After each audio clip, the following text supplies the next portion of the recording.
To record snoring audio with snore detection on your Galaxy Watch, you have to enable record audio option within the snore detection menu. You can do so directly from your watch setting menu and from the Wearable app on your phone.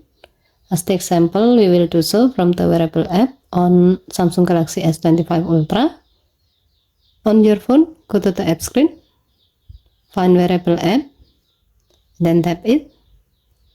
Tap watch setting, tap health. Under measurement section, tap sleep, tap snore detection, and then tap the gray on offset next to record audio until the switch turns blue to turn it on. To get a better recording, wear your watch while you sleep and place your phone on a stable surface near your head, such as a nightstand with the bottom of the phone pointed towards you. So, given to the function, recording your snoring helps you understand your sleep quality better. With audio enabled, your watch and phone will work together to capture and log your snore pattern for more detailed sleep insight. Okay, thank you for watching. Please help to like and subscribe. Have a nice day.